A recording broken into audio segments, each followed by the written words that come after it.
В эфире вечерние новости, в студии Василий Раченко. Здравствуйте. Смотрите сейчас. Еще одна вакцина поступила в наш регион. Теперь якутянам доступны 3 разных препарата от коронавируса. Новому мультимедийному залу библиотеки в Хангаласском районе присвоят имя первого президента Якутии Михаила Николаева. А в Бердикистяхе строительство главного спортивного объекта игр Манчары вышло на завершающий этап. В якутском пригороде Жатай прошло торжественное мероприятие, посвященное началу навигации скоростных пассажирских судов «Валдай-45Р». Суда в этом году при поддержке правительства региона закупила Ленатурфлот. «Валдай» будет курсировать по маршруту Якутск-Алекменск. При этом путь будет занимать менее 10 часов. У нового судна есть возможности для перевозки маломобильных граждан. «Валдай» оснащен лежачими местами, кондиционером и небольшой смотровой площадкой. Вместимость 45 мест. Тарифы на проезд будут субсидированными. В республику, поступили новейшие суда, современные, которые отвечают всем требованиям безопасности. В том числе они имеют возможность погрузки маломобильных граждан, лежачие места возможно, для перевозки больных. Суда планируем задействовать на маршруте Алекменск-Якутск и Алекменск-Ленск. Хотелось бы отметить, что пассажирский флот республики скоростной не обновлялся уже порядка 30 лет. И в настоящее время это действительно такое, очень важное событие за последние десятилетия. А в Маганском аэропорту сегодня торжественно присвоили имя Владимира Членова воздушному судну Ми-8 МТВ. Трудовой путь Владимира Михайловича неразрывно был связан с Севером. Он кавалер ордена «Полярная звезда», обладатель почетного знака «Гражданская доблесть», заслуженный работник народного хозяйства региона, имеет множество других званий и наград. Символично и не случайно, что сегодня мы присваиваем имя Владимира Членова вертолету Ми-8 МТВ авиакомпании «Полярное веление». Он много лет добивался решения проблемных вопросов транспортной доступности населения республики на всех уровнях. Он был одним из инициаторов разработки программы субсидирования авиационных перевозок, социально значимых авиационных перевозок в самые отдаленные населенные пункты. Это была первая программа по Российской Федерации. Благодаря его работе как раз мы отстояли такие компании, как «Полярное веление», «Якутия». Он был истоков также создания железной дороги. Это большое значение имеет для нашей семьи, потому что мы понимаем, что имя его будет увековечено, а вертолет, который такой красавец будет служить и приходить людям на помощь, это как раз символично по отношению к нему, потому что он всегда этим занимался в разных масштабах, в масштабах республики, в масштабах каких-то отдельных предприятий и даже людей, которым он всем старался помочь. К другим новостям. Еще одна вакцина стала доступна для якутян. Это Ковивак от центра Чумакова. Об этом сообщила замруководителя регионального оперштаба Ольга Балабкина на брифинге сегодня. Новая вакцина доставлена в медорганизации Якутска, Намского и Хангаласского районов. Всего на сегодня в Якутию поступило 198,5 тысяч доз вакцины против коронавирусной инфекции. Более 157 тысяч якутян получили первый компонент, второй – 108 тысяч человек. В республике доступны 3 вакцины. Это вакцина «Спутник», это вакцина, соответственно, «Эпивак», и это новая вакцина Института Чумакова «Ковивак». Все 3 вида вакцины, которые доступны на территории республики, в наших медицинских учреждениях, все они являются вакцинами, которые ставятся 2 раза с разницей в 20 дней, 14 дней. И для всех из них одинаковые противопоказания. Об особенностях новой вакцины Ковивак нам рассказал руководитель Росздравнадзора России по Якутии Евгений Иннокентьев. Вакцина произведена на основе натурального коронавируса, который прошел определенные процедуры инактивации, и на этой основе получен препарат.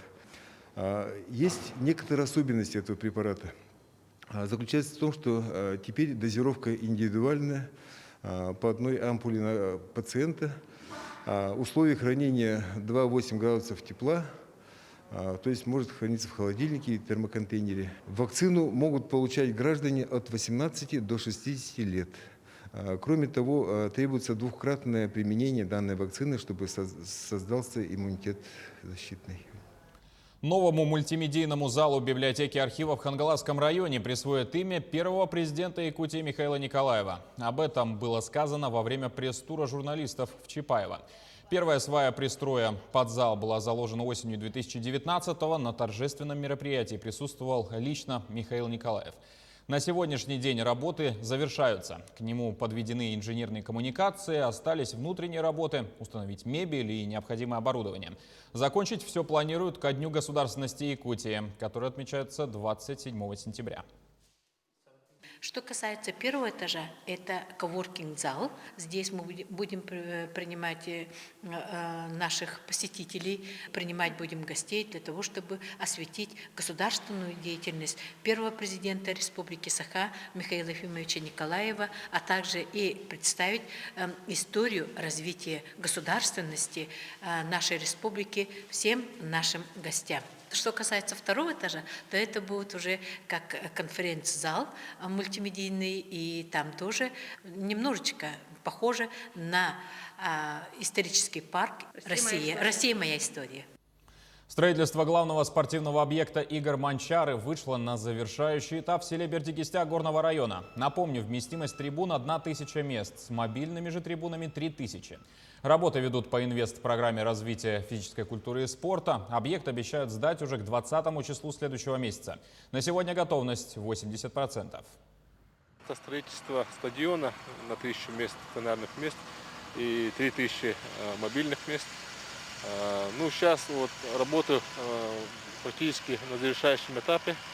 На сегодняшний день стройготовность составляет 80%. Ну, планируется до конца, вот, до 20 июня завершить строительно-монтажные работы. И вот уже до игр планируется здесь репетиции в рамках открытия игр Манчары. В сквере «Рубежи веков» в Алекминске появится еще одна детская площадка. Ее построят по программе поддержки местных инициатив. О подготовке к строительству Елена Фаст. В ближайшие дни на этом сквере закипит работа. Будет устанавливаться детская площадка для ребятишек с ограниченными возможностями. Проект был предложен на конкурсе ППМИ и был поддержан. В 2020 году город Алекминск стал победителем в программе поддержки местных инициатив. Будет реализовываться благоустройство данного сквера. Называется он «Сквер на рубеже веков». То есть здесь у нас будут малые архитектурные формы, а также детская площадка для маломобильных детей. Предварительно здесь проведут работы по водоотведению. Заболоченная территория – не лучшее место для ребятишек, а хотелось бы, чтобы радость не омрачалась проблемами. Основные работы у нас здесь по организации водоотведения, так как территория у нас заболачивается. Также у нас здесь будет установлено уличное освещение, фонари будут стоять, то есть территория будет освещаема. Оборудование уже в Алекминске. Подрядчик готов приступить к работам и планирует закончить ее ранее планируемого срока. Начнем параллельно сразу несколько видов работ. Там получается канаву водоотводную будем делать. То есть из лотков они как бы готовы, и просто надо будет их установить. Параллельно также будут тут парковые светильники, как освещение. Дополнительно к этому будет установка топиарных фигур. Там из разных элементов получается домик, грибочки, там, как бы в зеленой зоне среди деревьев их установим. И еще один вид оборудования, да, это детская площадка для как бы малоподвижных, да, вот, как бы детей. Программа дает возможность реализации проектов, которые ранее были лишь на бумаге и в мечтах.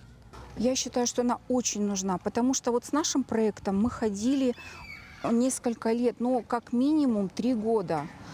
И, как правило, столько средств, какое будет затрачено на этот проект, в местном бюджете просто нет.